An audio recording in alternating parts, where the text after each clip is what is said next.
Afternoon, and welcome to the meeting of the Arts, Parks, Health, Aging, and LA River Committee. I am joined with my colleague, Curran Price. Thank you, Mr. Price. And we're going to go ahead and get started. It's a little bit after 2 right now. I don't want to keep people waiting. And we are expecting Mr. Buscaino and Mr. Labange, and Mr. Cedillo has communicated he won't be able to be here today. So what I'd like to do with communications from the chair, excuse me, is I'd like to go ahead and move 7, 8, and 9 on consent with a few technical corrections. And in 7 and 8, the city clerk has advised that the report should be amended to say that council public hearing date is from November 6th, 2013 to December 17th, 2013. That report had the error, and this corrects that. And then in item number 9, it should read, authorize the president of the Board of Library Commissioners to execute the proposed agreement with Berenguia Central LLC.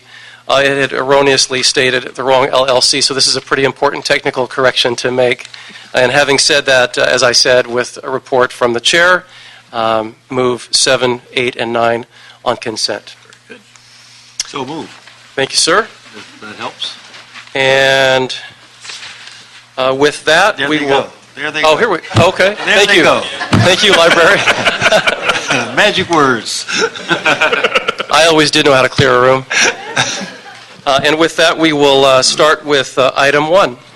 Item number 1, communication from the mayor relative to the appointment of Mr. Stephen David Simon as the permanent executive director of the Department on Disability. Mr. Simon, please step up and introduce yourself to all of us. And welcome. Thank you so much, Mr. Chair. Afternoon, council member. Stephen Simon, former AIDS coordinator for the City of Los Angeles for 8 years, left for a year or 2 and coming back to join you to work with the Department on Disability. And would you like to give us some of your, dig a little bit into your background and some of your perspectives? Sure. I'm an attorney by trade, and I've been working mostly on health access and equality issues for my entire career, particularly again in the HIV world. While I was AIDS coordinator here, we had some seminal work nationally that people living with HIV were subject to the Americans with Disabilities Act and had to rethink how, quite frankly, the world, the U.S. world at least, dealt with disability. This department in Los Angeles, for the most part, has a reputation of making sure that this is the most accessible big city in America. To be honest with you, I think we've fallen a little behind on that, and we really want to get to the forefront of that race. What does that mean? It means working with every department in the city to make sure that we are accessible before we're getting in arguments with folks, particularly legal ones, about what we need to do to make that, make all our programs, make all our services, make all our facilities as a city accessible. That's Title II of the ADA. Title III is about public accommodations, all our businesses that are out there the public participates in, whether it's restaurants, all sorts of facilities that the city doesn't have a legal obligation to make sure are accessible, but you know what? We could do a really good job supporting our small businesses by helping them access tax breaks, for example, at the state and federal level, helping to give them the technical assistance they need to become, again, legally accessible, but really for good public service to our communities to make this a really beautiful city. So that said, I'm very excited that the mayor and now I hope council believe it's a good idea for me to come back and work with this department. We're small. We're only 18 people, but I think those 18 people can really make Los Angeles a more, I keep saying accessible, I want better words, just a better, more beautiful city for 4 million residents. We think perhaps, there are no good numbers on it, but almost a quarter of the population has some level of disability, whether it's temporary from an accident, whether it's long-term disability, or just disability that comes from aging. Mm-hmm. So we're really looking forward to making their lives better here in LA. Wonderful. Well, thank you. And I want to welcome Tom Labange, our committee vice chair. Well, thank welcome, you, Mr. Chair. I just turned 60. You said when it comes from aging, you're talking about me? I was talking about me, to tell you the No, truth. you're pretty good. This is one of the greatest public employees. We're very proud. I cast an aye vote. and thank you. And Mr. Simon, I just want to say that you're stepping up at a very exciting time. I mean, we're taking a look at the possibility of some real once-in-a-generation infrastructure improvements across the city with possible sidewalk and street improvements and public rights-of-way improvements and streetscape plans that are being built as we speak, and it's really very important. There's never been a more important time to weave the importance of disability access into all of the infrastructure improvements that we're making. So I really appreciate your perspectives on this. Mr. Price? No, just want to thank Mr. Simon for his commitment. We know him certainly as an activist in the community for many years, and I think your breadth of experience and commitment to these issues and sensitivity to those issues is really going to make a big difference. Talk a little bit about what you see as just some structural or obstacles that you're going to have to overcome as when we expand the discussion of disabilities and all that includes, but more importantly, how we communicate not only to those who have those issues that there is help, but how do you communicate to the non-disability community that we need to be more sensitive and more supportive of programs to assist? Excellent. A couple of parts of that question. First, I'm going to start with the biggest obstacle is just that, scale. I mean, everything in this city is so big. So when we talk about things like making our sidewalks accessible, we have to acknowledge that it's not possible to say, here's how we're going to do that in a year.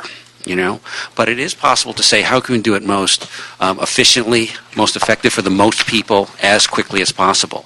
We have opportunities to look at not just sort of construction dollars and rehabilitation dollars to fund that, but why aren't we looking for disability dollars from other sources, whether it's government, whether public or private, to help support improving our sidewalk infrastructure. When it comes to education, that's a big piece. A lot of folks in the disability community, we saw this with HIV and AIDS. It's, people don't sometimes have time to deal with their own disabilities in terms of getting services or assistance. They got kids to feed. They got a job to get to. They're trying to get a roof over their head. The main way we can educate and really reach out to the most people is purely through collaboration. We have an extremely strong, through our computerized information system, connection with community providers out there. I don't know that we do the job that we could be doing, again, getting the information out, where services are accessible and available. New technology is going to be the key there. We've got a specialist in technology that has sat on federal FCC committees to help advise how we take technology to the next level. That's not just to make it accessible for people with disabilities who, for example, might be hard of hearing or have vision impairments, but for everybody. Again, when we knock those systems up, emergency preparedness has been a huge issue here. We've got to get the word out to everybody that we're all invested and involved when the big one hits, or whatever danger strikes the city, that we're all prepared to work together in a systematic way. This department can do that, again, through new tech, again, through our commitment and community partnersps. Thank you. I too support his camp. Thank you. Appointment. Just want to add to when you mentioned that, Mitch, as chairman, the State Department of Disability mails checks to people who are on disability, correct?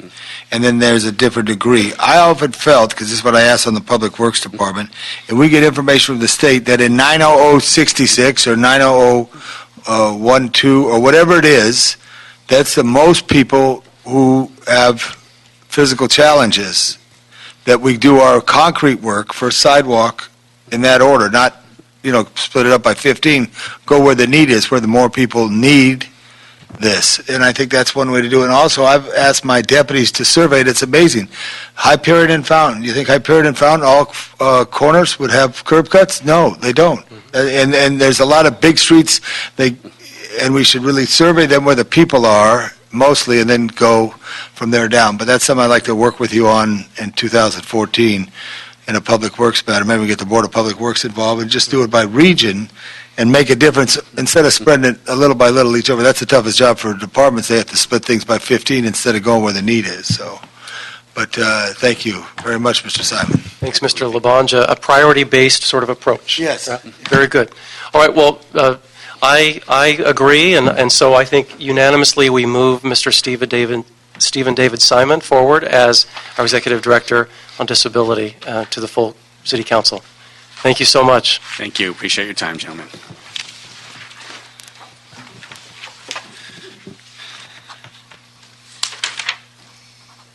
All right, we have item 2. Mr. Lidd. Item number 2, communication from the mayor relative to the appointment of Mr. Eric Paquette to the Cultural Affairs Commission for the term ending June 30th, 2014.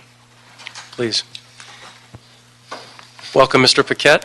Thank you, Mr. Chairman. Thank you, City Council Member Labange and Price. And please share with us your background and your views. I'm currently the Senior Vice President of Production at Sony Pictures. I've been an executive in the entertainment business for 20 years. I started at CBS Sports and CBS News in New York, and then moved to Los Angeles and worked at MGM and currently with Sony Pictures for the past 8 years.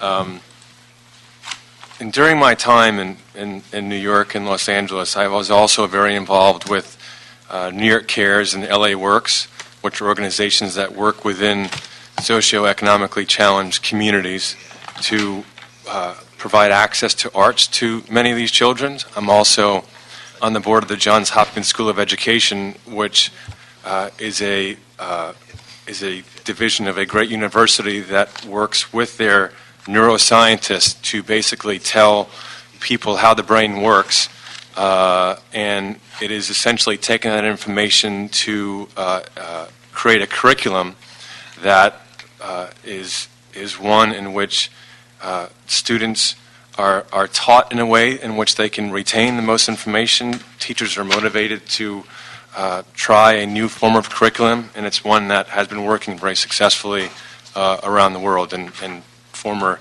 Senator Curran Price and I discussed this many years ago, as I'm always trying to find ways to get people in various parts of our government to embrace this kind of thing.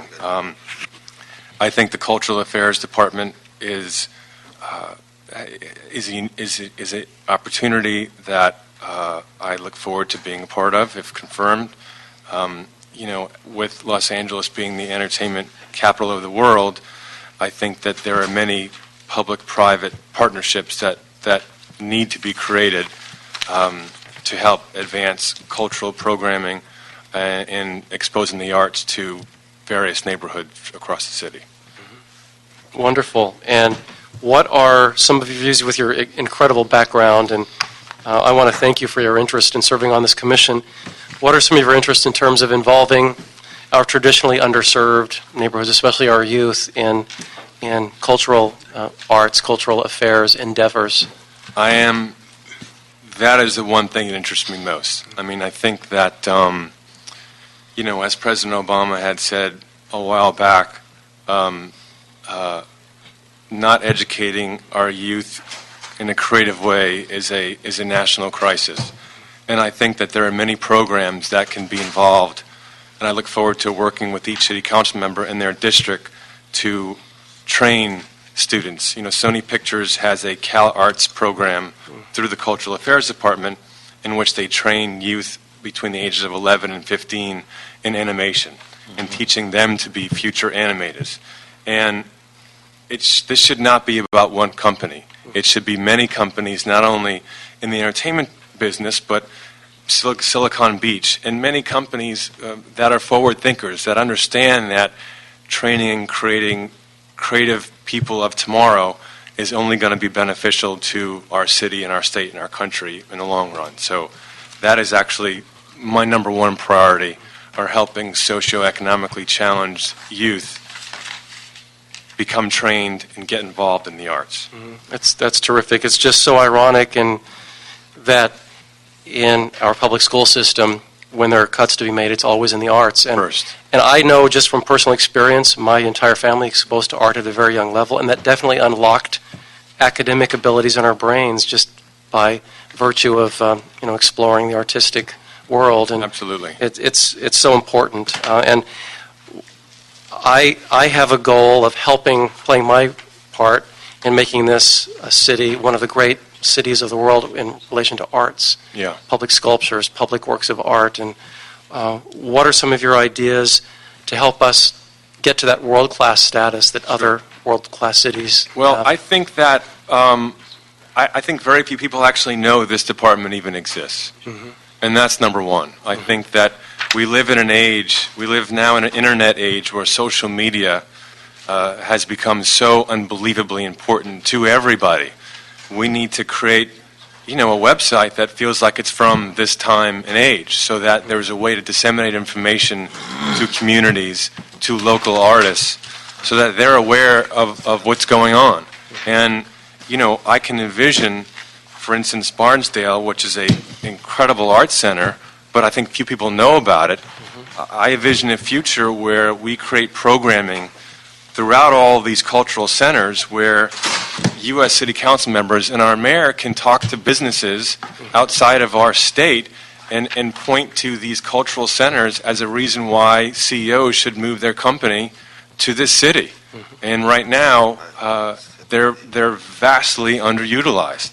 And it's not hard to involve people that have a creative background, artists, painters, actors, filmmakers, to want to get involved in this, because they all, most of these people, like myself, didn't grow up with much, and you're incredibly grateful to be able to work in the arts and creative community for a living, and people want to give back, but they don't quite know how. And it's my goal, if I'm confirmed, to make this a beacon for our city. And working with yourself and your colleagues in the City Council to focus on neighborhoods, finding out what these neighborhoods need, and going about and working as hard as we can to help these kids. And it's simply exposing them to the arts. And that makes a big difference. It made a difference in your life. It made a difference in mine. And I go back to the way the Johns Hopkins School of Education is built. Looking back at high school, I don't remember a lot. But what I do remember are words to songs. Well, why is that? Because we're taught in a creative way. And if you can somehow infuse each of these cultural centers with that mode of thinking, then I think you can really stand to have an enormous impact on future generations of children. Wonderful, wonderful. Colleagues? Yeah, I just want to thank Eric for his commitment. I have known you in a number of different settings, but always you have a genuine interest and commitment, as you've indicated, especially with young people in the arts, and the unique role that the arts plays, not just as a source of inspiration and making you feel good, but it can be a tool for economic development. And in fact, that was like our initial conversation about how the arts is a tool.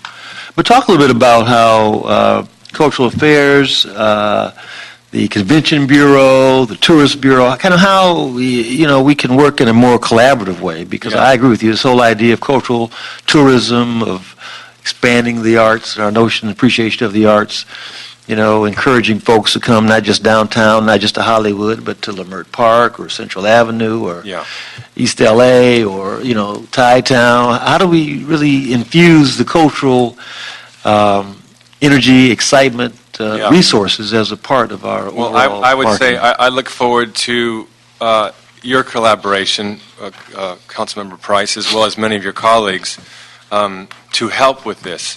I would also say that if I am so confirmed, I will reach out to commissioners that are organically tied to cultural affairs, and sit down with them and figure out how tourism, how the convention center, how the airport, how Long Beach Harbor are all interconnected with our neighborhoods and our creative community. And I've learned this in business, it's in opening a dialogue with people who have a shared interest. Each of the commissioners on many of those committees that you talked about care about the future of this city. And so they're all motivated to want to work together and to really solve problems. And I think that once we can figure out what our individual goals are for our various cultural centers, we can then tap into various resources from many of the committees that you had mentioned. Okay, thank you. Mr. LeBon. Yeah, I just want to say the late great Mayor Tom Bradley and the late great John Farrar were the leaders. An 8-7 vote to get the Olympic Games here. One thing about the Olympic Games, they did have an art festival, which was very key, which has spawned, I believe, 17 new museums in Los Angeles. So I was involved with Mr. Ferraro and Mr. Bradley on the Citrus City program. But raise your right hand. Right now, you're on the Citrus City program if you want. Okay, okay? Because it's all international. It's all international. If you go anywhere, you got to pay your own way, and you got to be on time. That's the only requirement for if there's a trip anywhere. But the key is to the international blossom that Los Angeles has been for the arts, that we don't realize it's right in front of our face. And the other thing, too, I don't know who did Grand Theft Auto. I just see the commercials. And when I saw Grand Theft Auto, I said, could they take City Hall, Union Station, the Coliseum, the Watts Towers, the Sepulveda Dam, and come up with like 25 or 50 iconic structures. Great idea. And make it a video like that. And in yesterday's Times, they had a story about music, and Randy Newman, well, I bet he just drove around town when he's on the 6th Street Bridge, he's at 6th Street, went down to Imperial Highway, it just brought it out. That was in yesterday's calendar. Yeah. So I'll work with you on that and try to raise money to do that, because I think if we give an alternative, I've never seen GTA or whatever they call it, but it sure sells a bunch, and I don't know if we can make something interesting, about the buildings, bring life to buildings, because architecture is art, and it all comes together. So if we could work on that. I had a conversation with someone recently about creating video games that can educate people. Right. And there's no reason why, Los Angeles can't be the city that is chosen to do that. And I've also spoke with our new film czar, Tom Sherrick, about ways in which our department could potentially work together. Mm-hmm. Yeah, there's a guy named Tom Anderson who did a thing. It came from Los Angeles. I don't know if everybody saw it, but it wasn't commercially done, but he got every picture that is ever made in the scene that had Los Angeles. And then there was a whole section, Los Angeles destroys itself. Yeah, it's a bootleg film, but I've seen it. Well, it's not bootleg, it's just it's not a commercial film. He was just a lover of film. Yeah. So All the copyrights they needed. yeah, he just got it. It's a good thing. I'll get you a copy. Very good idea. Okay. Good job. Well, Mr. Paquette, I think you've been appointed to 2 things now, so Fantastic. you might be appointed to a 3rd or a 4th if we don't move on.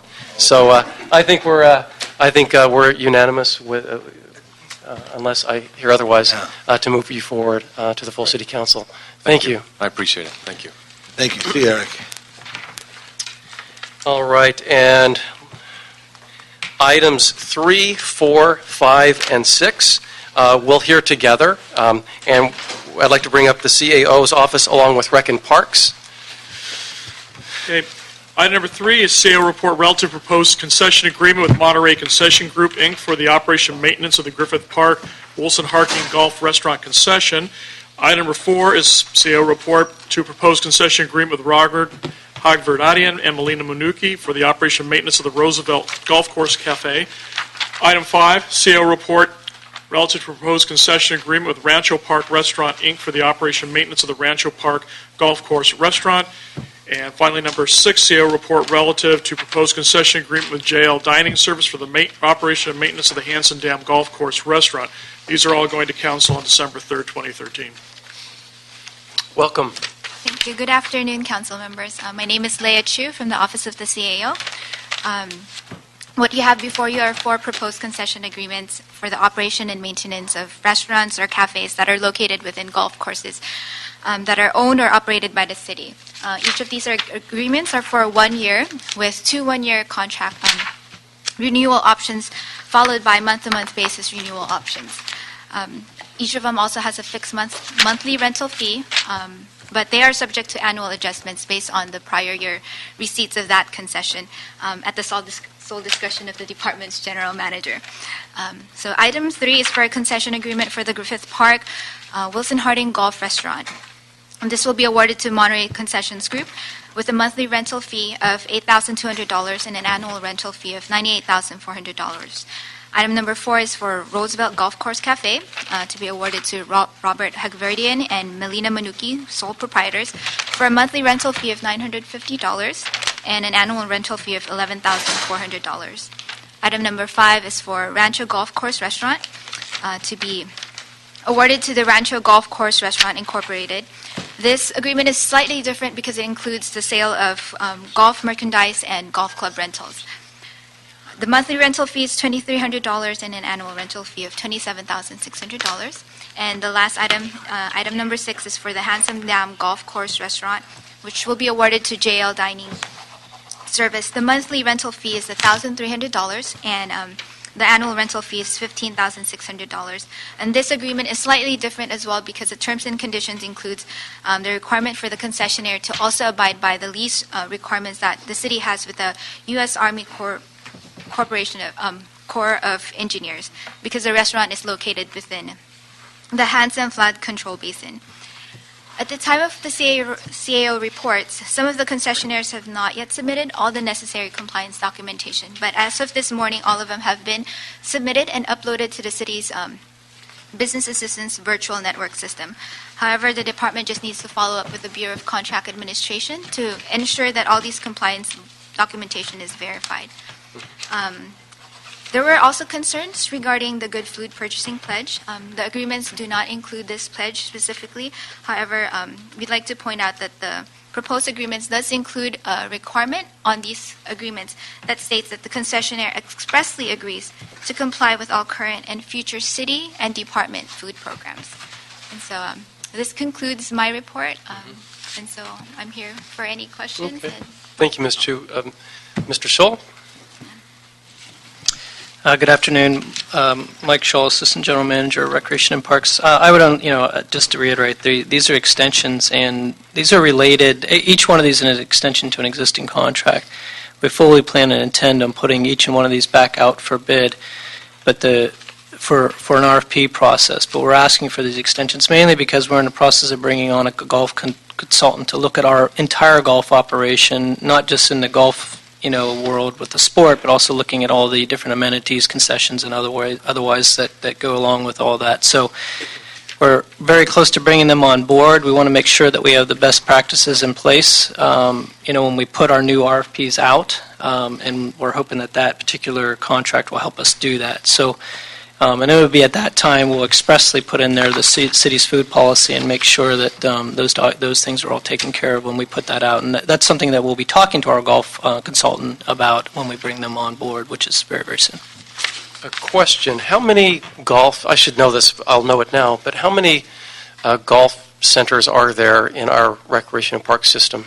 There's 13 golf courses. System-wide, 13? Yeah. And so you're looking for uniformity and consistency across the board, and that's the report that you're right. And now. It's our hope that to make sure that whatever the best management practices are for golf courses, because we do own so many, and it is one of our revenue generating operations. We want to make sure we're getting the most out of it, and we're working very closely with the golf community as well to make sure that happens. Okay. And you mentioned the food policy. I understand that the CAO noted that at the time of this report, Rec and Parks didn't have the updated documentation that demonstrates that the concessionaire is in compliance with the various ordinances, such as contractor responsibility, equal benefits ordinance, which are required to be submitted to the Bureau of Contract Administration through the LA Business Assistance Virtual Network. Can you speak to that? Yes, these are requirements that basically the contractors are required, or the concessionaires are required to upload to the city's BOVIN system. At the time of our reports, some of them have not yet been submitted, but this morning I checked, all of them have been submitted. They just need to be verified. So after they've been uploaded, the Bureau of Contract Administration and the Department of Public Works is required to go through them and make sure that these documents are in compliance with the city's ordinances. And once they are, how is that notified publicly? It's actually in the system itself. So as administrators of, the Department of Rec and Parks can actually log in. They can check the profiles of these contractors, and then they can see that they've been verified and when it was verified by the Bureau. Okay, I would love it if just, even by memo, once they are, you could send it to the committee. That would be terrific. What kind of timeline do you expect for that? I'm not sure. Just once verification. Some weeks into the contracts being led, or?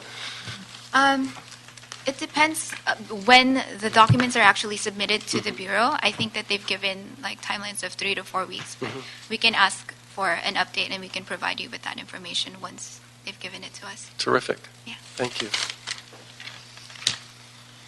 Mr. LaBonge, any? Well, one thing, do you have a master list of all your concessions? Not with me, but we do. Yeah, I think all the committee would like to see that. And the other thing too, Michael, in Park Central in Griffith Park, Joe Solisas' office is right next to one of the most busiest active centers, Shane's Inspiration. It used to be a refreshment stand, so I'd like to ask you, as you go forward, look at that. I know Trails was a abandoned facility there in Ferndale, and I brought them to a previous administrator, and they're now as busy as anything that I've seen in the park system. So I would hope you could look at those facilities and make the right decisions and go over. Let's put our people in buildings, let's put the people who we serve in the parks, and probably have some, because I think that was a decision they probably made some time ago because they didn't think it. But now, with, you know what I'm saying. Yes. Okay, thank you. Mr. Price? Any? No comment, no? All right, then. I look forward to hearing the report on the verification with the compliance with the food policy, and having there be no additional comments, then... Just one quick Yes, question sir. for Mr. Scholl. Is there something on Mr. Clerk, maybe, December 1st, does that mean anything? To Mr. Scholl, does that mean anything? Being the 1st of December. What is it? No. It's important. Mr. Scholl is going to be the acting director or the director, general manager? Interim general Interim manager. director. Okay, congratulations. Thank you very, very much. Thank you, very you. proud of you. Thank you. All right. I think we're moving to approve. Thank you. And that leaves item Item 10. 10. Item number 10, motion Weston Lawange relative to proposed revised Los Angeles Memorial Coliseum Commission Management Agreement to update the governance structure of the Coliseum Commission. Mr. Price first.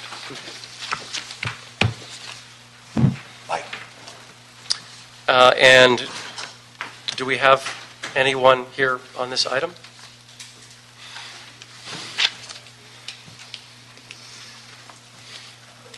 Good afternoon, Councilman. My name is Noreen Vincent. I'm with the City Attorney's Office, and I'm one of the attorneys advising the Coliseum Commission.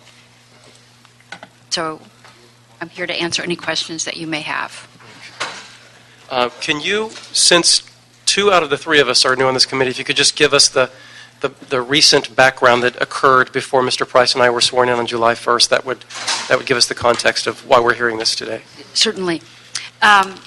Some time ago, the Coliseum Commission began negotiating with SC to transfer responsibility for the operation and management of the facility to USC.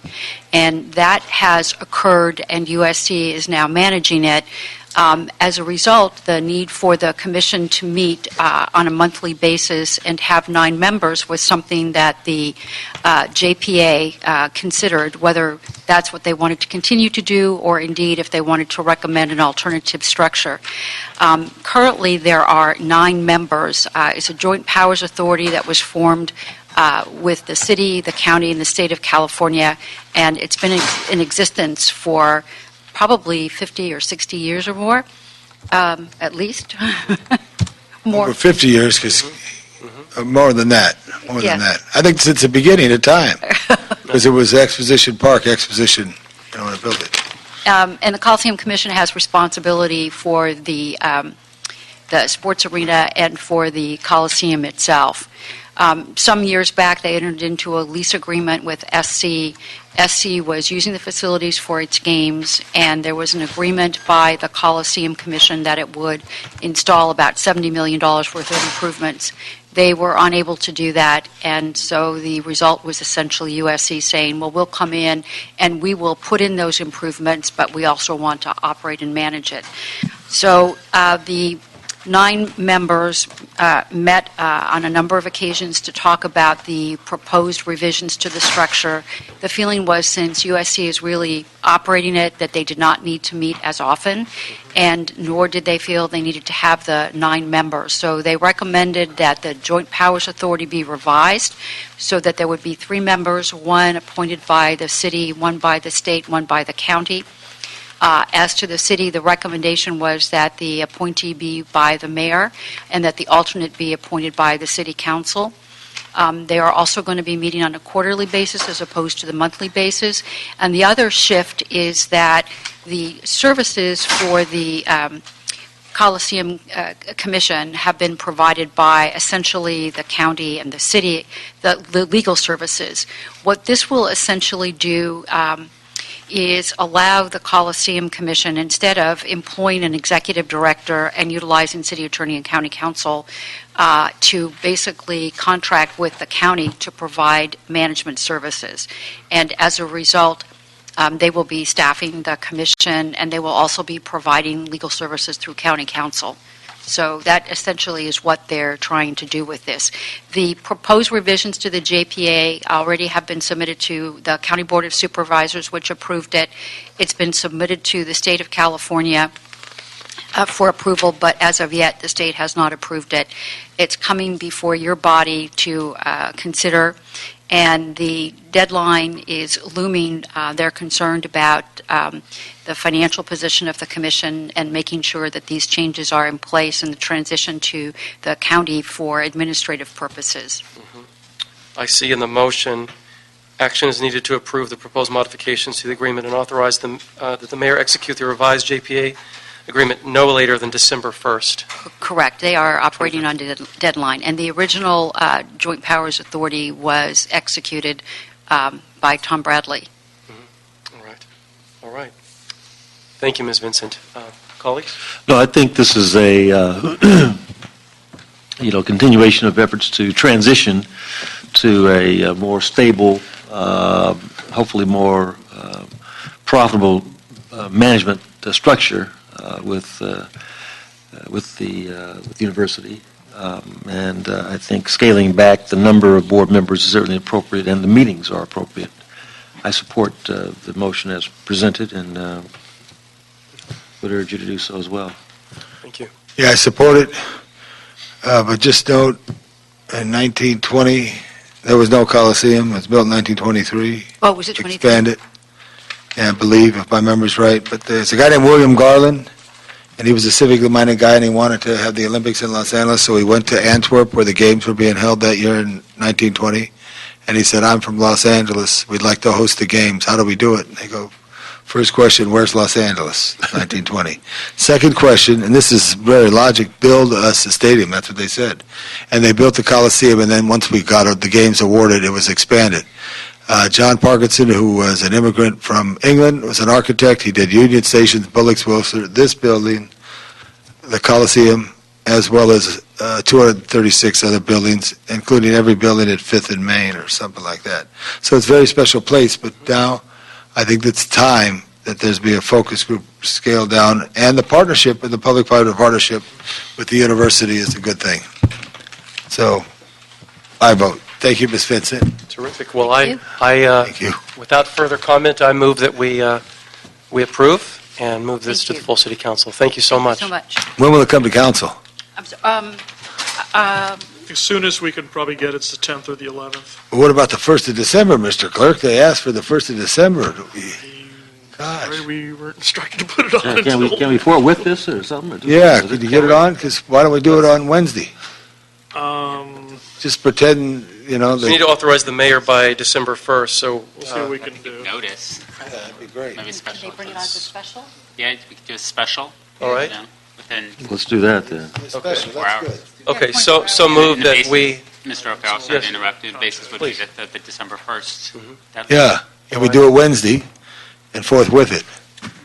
all right. Get to the mayor in the afternoon. Good job. Special it is, thank you. Thank you. Thank you.